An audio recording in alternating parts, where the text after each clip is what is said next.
ఈరోజు మన పాఠం ఏంటంటే ఒకరికి ఒకరు అంటే సహోదరి సహోదరులు కావచ్చు, సోదరి సోదరమణులు కావచ్చు, కుటుంబ సభ్యులు కావచ్చు, సంఘ సభ్యులు కావచ్చు, భార్య భర్తలు కావచ్చు, అన్నాదమ్ములు కావచ్చు, అక్కజెండ్రులు కావచ్చు, ఎవరైనా కావచ్చు.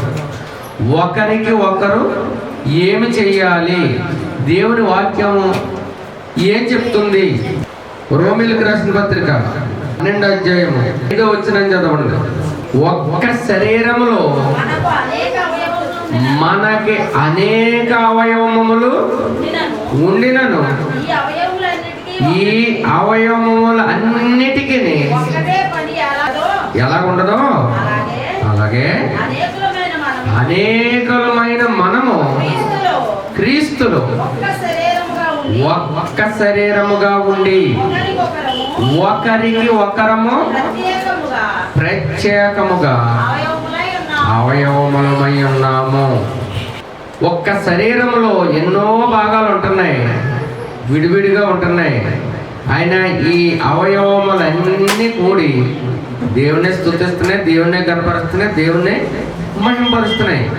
అయితే దేవుని వాక్యం మనతో ఏమని మాట్లాడుతుందంటే, మీరు ఒకరికొకరు ఏం కలిగి ఉండాలి అని ఆలోచించినట్లయితే యాకోబు రాసిన పత్రికలో ఒక చక్కటి మాట అంటాడు.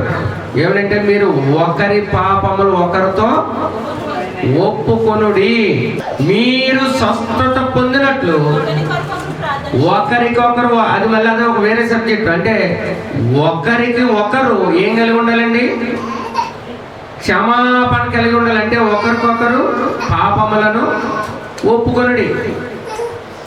మీరు ఒకరి పాపములు ఒకరు ఒప్పుకోవాలి. ఎందుకు ఒప్పుకోమంటున్నాడు అంటే తర్వాత ఉంది. ఎందుకు ఒప్పుకోవాలో అని అంటే, మన ఒకరి పాపములు ఒకరు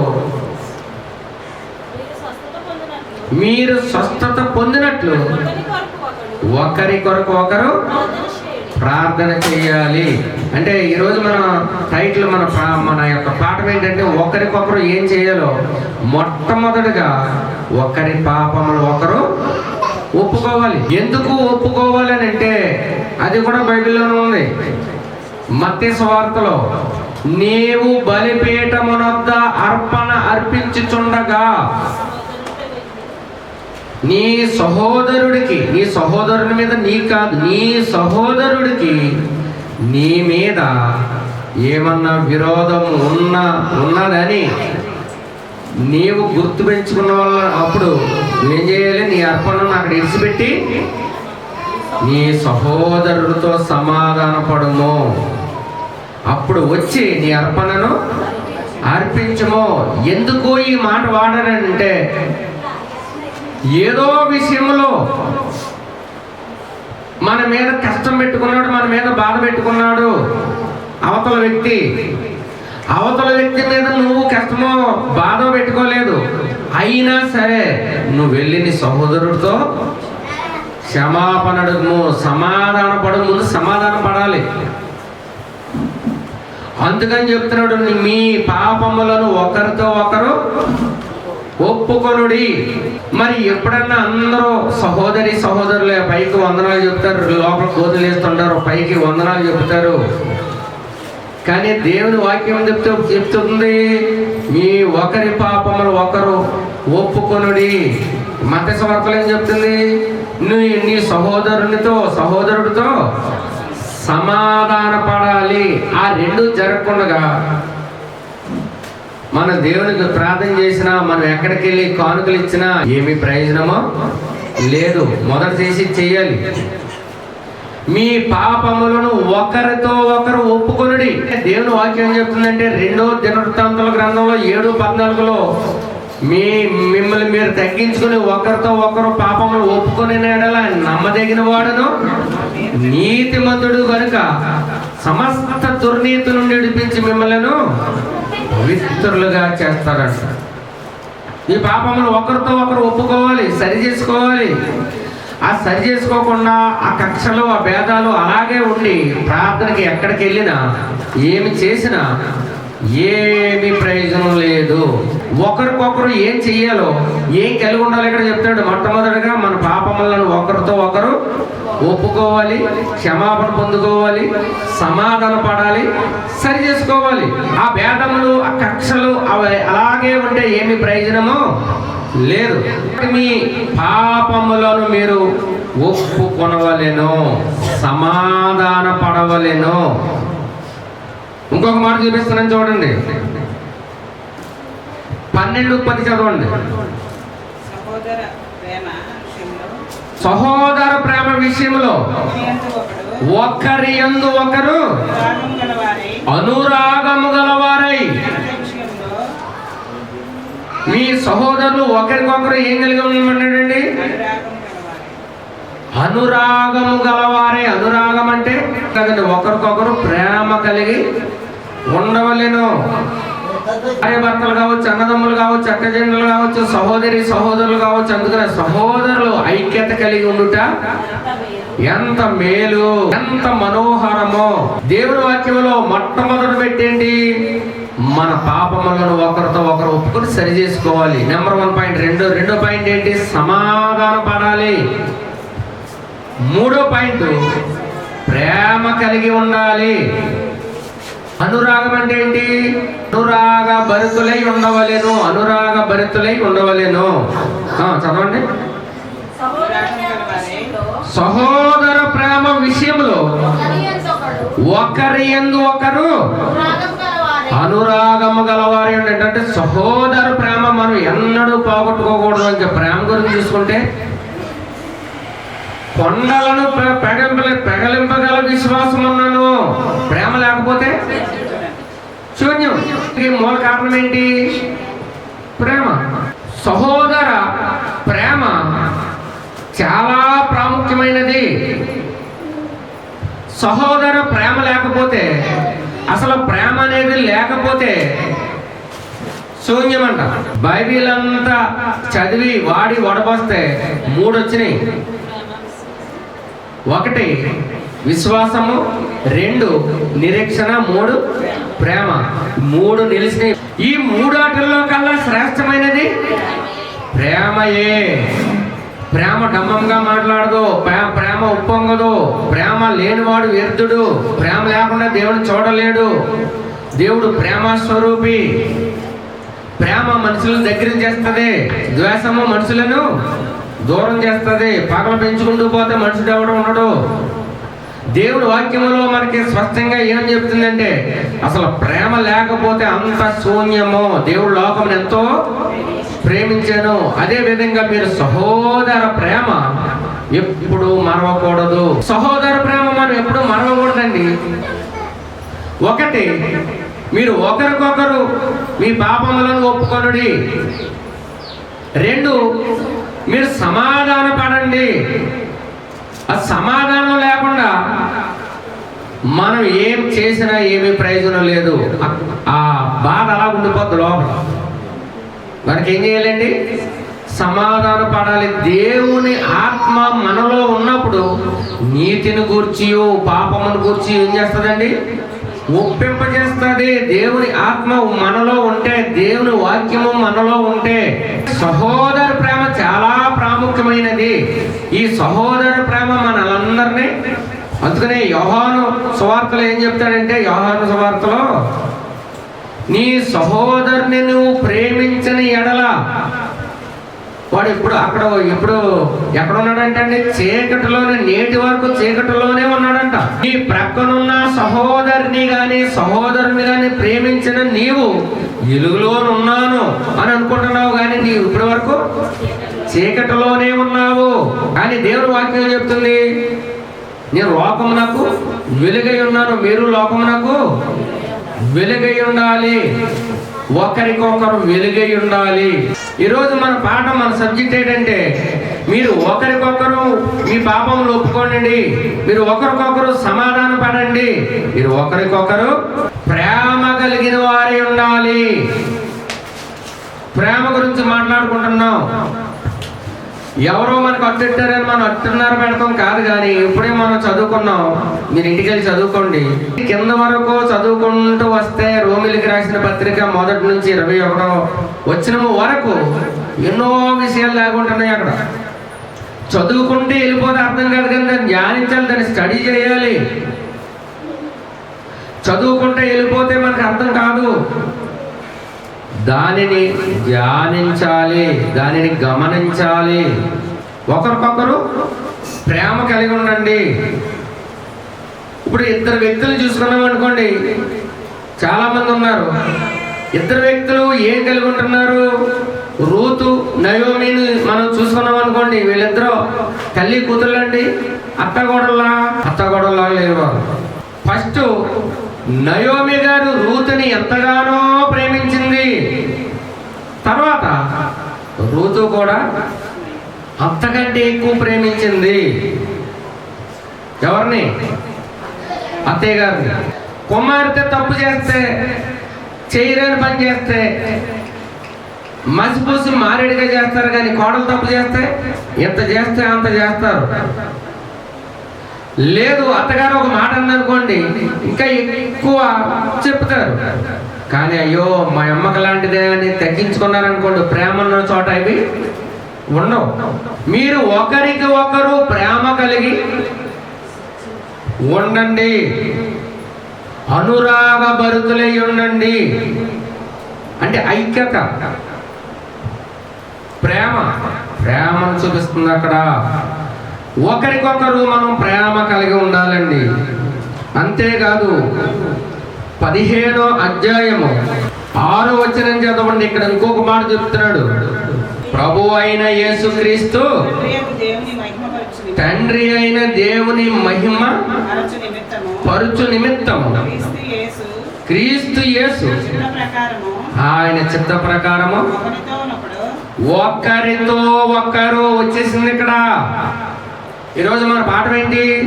మీరు ఒకరితో ఒకరు ఏం కలిగి ఉండాలి, ఒకరికొకరు ఏమి చెయ్యాలి, అది మన పాయింట్. ఒకరికొకరు ఒకరి పాపములు ఒకరు ఒప్పుకోవాలి, ఒకరికొకరు సమాధానం పడాలి, ఒకరికి ఒకరు ప్రేమ కలిగి ఉండాలి. ఇక్కడ 4వ పాయింట్ ఏం చెప్తున్నాడండి? ఒకరికి ఒకరు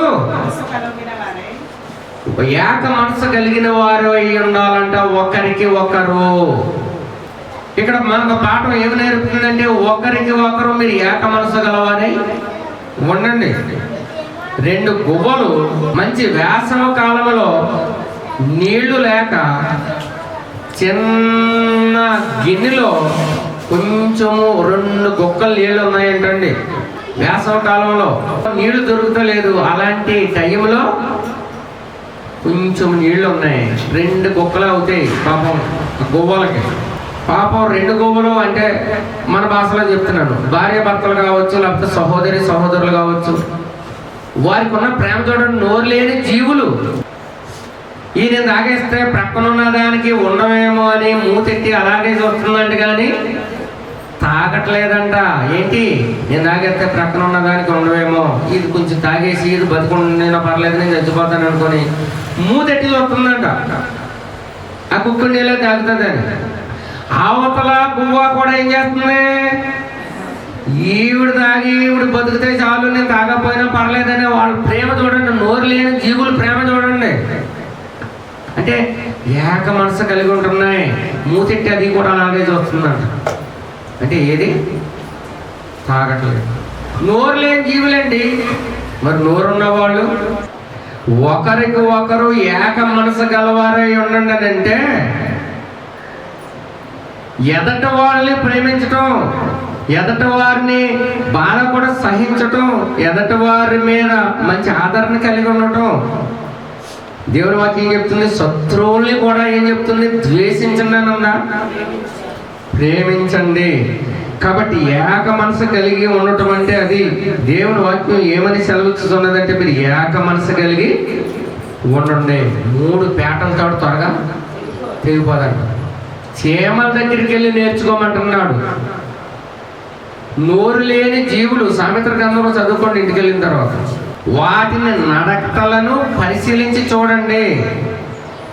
చీమ చిన్నది ఉంటుందండి, పెద్ద బెల్లం ముక్కేసేయండి అక్కడ. ఏం చేస్తుందమ్మ బాబోయ్, ఇంకా నాకు వారం రోజుల వరకు సరిపోయిందని అంటే దానికి ఒక్కదానికి పని అవుద్దా? వెంటనే అది తినగానే వెళ్ళి మిగతా చీమల్ని కూడా తీసుకొస్తుంది. అవి చిన్న చిన్న చీమలు, వాటికంటే పెద్ద మీద పడితే సస్తాయి.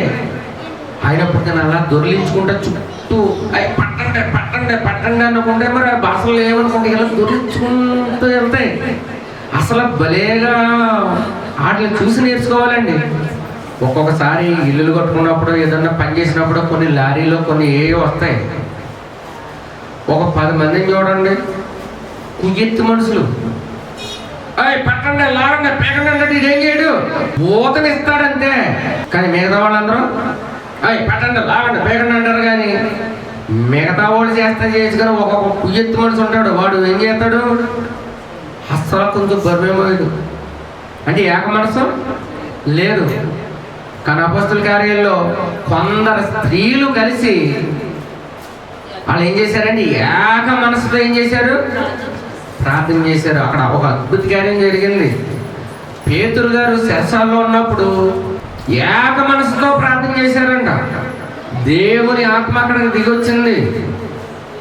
మనం ఏక మనసు కలిగి ఉన్నప్పుడు ఒక్క విషయమై ప్రార్థన చేస్తే దేవుడు ఎక్కడ ఉంటాడండి? 2-3 ఏకీభావించి ప్రార్థన చేస్తే వారు ప్రార్థన విని వారికి ప్రతిఫలము ఇస్తున్నాయి. అంటే ఏక మనసుతో చేయాలి. చేసినప్పుడు గొప్ప కార్యము చేస్తాడు. ఆయనకు అసాధ్యమైనది ఏమీ లేదు. ఒకరికొకరు ఏం కలిగి ఉండాలి? ఎన్ని పాయింట్లు ఉన్నావు? 1, మన పాపములను ఒప్పుకోవాలి. 2, సమాధానం పడాలి. 3, ప్రేమ అనురాగం కలిగి ఉండాలి. 4, ఏక మనసు కలిగి ఉండాలి. పోతే 5వ మాట కూడా చూపిస్తున్నాను చూడండి. చాలా ప్రాముఖ్యమైన మాట. కొంతమంది కోపం వచ్చేస్తుందండి, మామూలు కోపం రాదండి, మనుషులకు వచ్చినట్టు వచ్చేస్తుంది కోపం.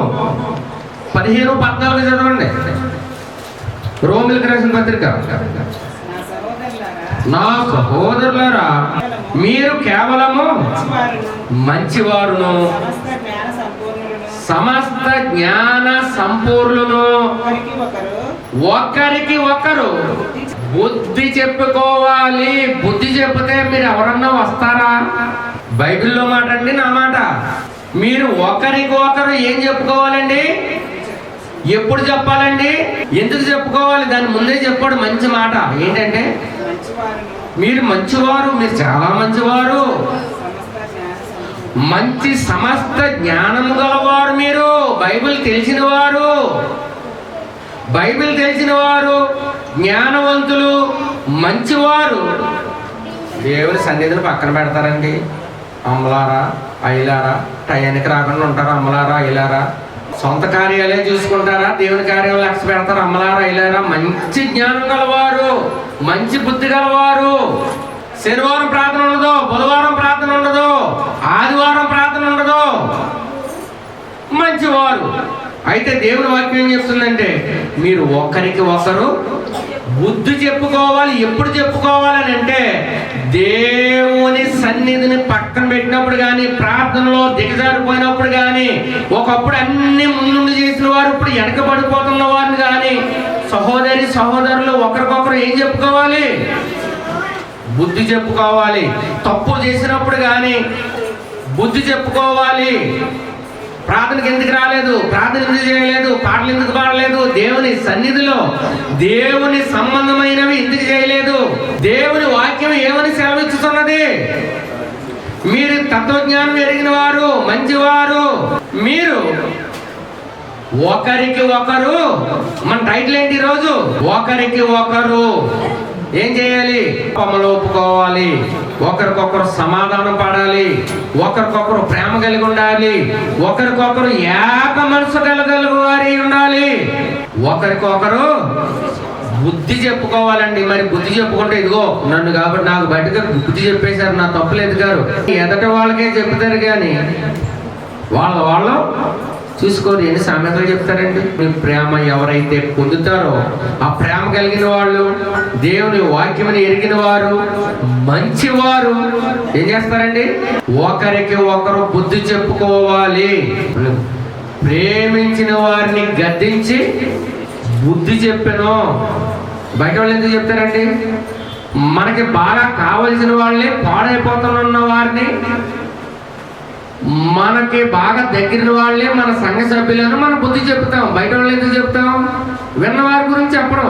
బాగుపడే వారి గురించి, మన మాట వినేవారి గురించి మనం చెప్తాం. కానీ ఇక్కడ దేవుని వాక్యం చెప్తుంటే మీరు ఒకరికి ఒకరు బుద్ధి చెప్పుకొనవలెను. బుద్ధి మన పిల్లలకి చెప్తాం బుద్ధి. ఒరే బుద్ధి లేనా?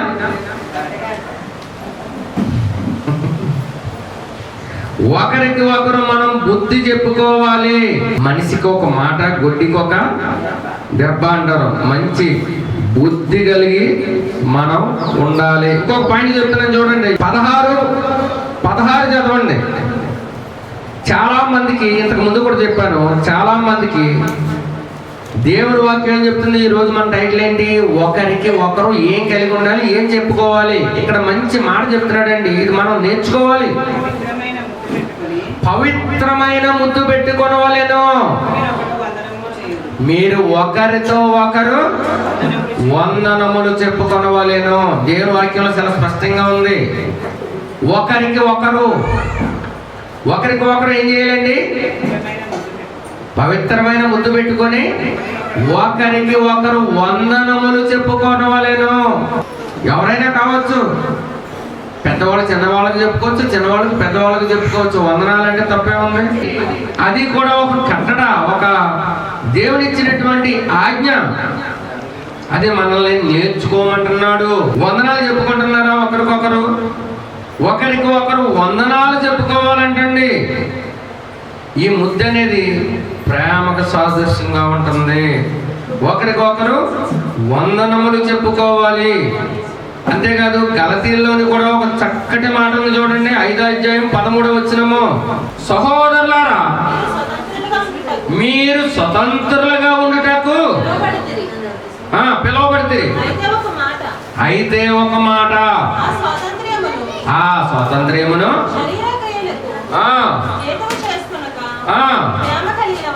ప్రేమ కలిగిన వారై ఒకరికి ఒకరు ఏం కలిగి ఉండాలండి? దాసులై ఉండవలెను. మనం ఎవరికి దాసులమై ఉంటున్నాము?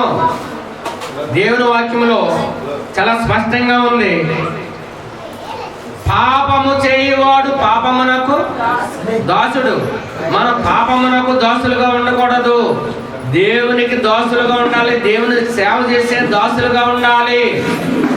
మీరు ఒకరికి ఒకరు దాసులై ఉండవలెను. దాసులై ఉండాలంటే దేవుని వాక్యం తెలిసిన వాళ్ళు, దేవుని వాక్యం ఎరిగిన వాళ్ళు ఒకరి బాధల్లో ఒకరు పాలు పంచుకొనవలెను.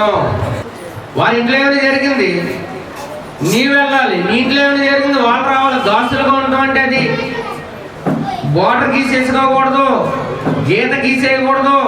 వాళ్ళ ఇంటికి మేము రావండి, మాకు మాటలు లేవండి. వీరింటికి రావండి, మాకు మాటలు లేవండి. అలా ఉండకూడదు. ఒకరికి ఒకరు ఏం కలిగి ఉండాలండి? దాసులుగా ఉండాలి. మరి దేవుని ప్రేమ, దేవుని విశ్వాసము, దేవుని యొక్క వాక్యం తెలిసిన వారు అలా ఉంటారా? ఉండరు. ఒకరికి ఒకరు దాసులుగా ఉండాలి. ఎన్ని విషయాలు చెప్తున్నాడండి మనకి. అంతకంటే చాలా ప్రాముఖ్యమైన మాట ఒకటి చూపిస్తున్నాను చూడండి. 6వ అధ్యాయము, గలతీయులకు రాసిన పత్రిక 6వ అధ్యాయము 2వ వచనాన్ని చదవండి. ఒకరి భారమును ఒకరు భరించవలెను. చాలండి. మీకు ఏమో అర్థం అవుతుందా లేదా? లేకపోతే చెవిటోడు చెవిలో బోరోదనట్ట ఇద్దరు చెవిటోళ్ళు కలిచారనుకోండి, ఎలా ఉంటుందా? వాళ్ళ భాష బాగా అర్థమవుతుంది, వాళ్ళిద్దరికీ అర్థమవుతుంది, బయట వాళ్ళకి అర్థం కాదు. దేవుని వాక్యము ఏమని సెలవుతున్నదంటే మనతో, ఒక్కరి భారమును మరొకరు భరించుకోవాలని. ఒకరికొకరు. ఇద్దరు పనిలోకి వెళ్ళారంట. ఇద్దరు పనిలోకి వెళ్తే ఒకరు క్యారేజీ పట్టుకెళ్ళలేదండి, అంటే భోజనం పట్టుకెళ్ళలేదు. వీడు ముందు పట్టుకెళ్ళినోడు తినేస్తున్నాడంట, పట్టుకెళ్ళినోడికి భోజనం లేదు. అంటే బైబిల్ సారవంతం తెలిసిన వాడు ఒకడు,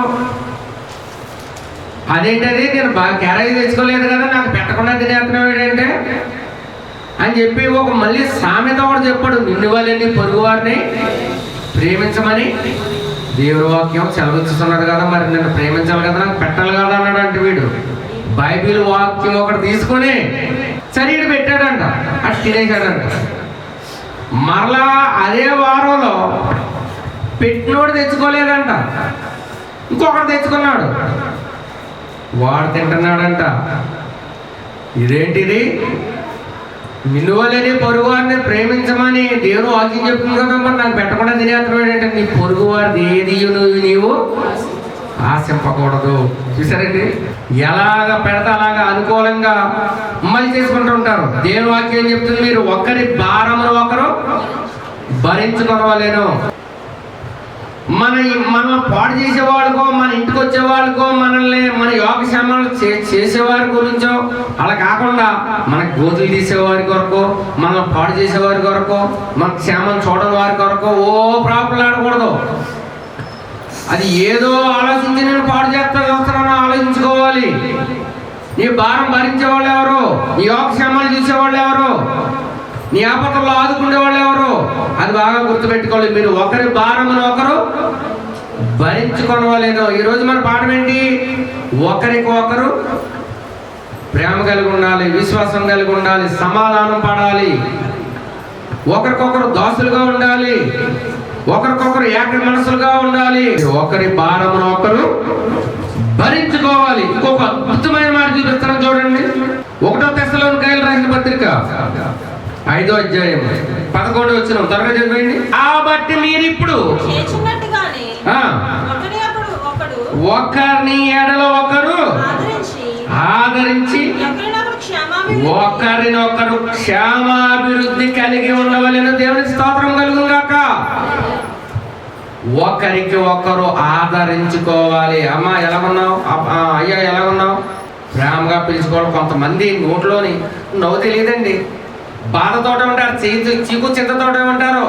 దేవుడు ఇచ్చినటువంటి దేవుని వాక్యం చెప్తుంది, ఆనందించుడి. మరలా చెప్పేదను ఆనందమే తెలియదండి.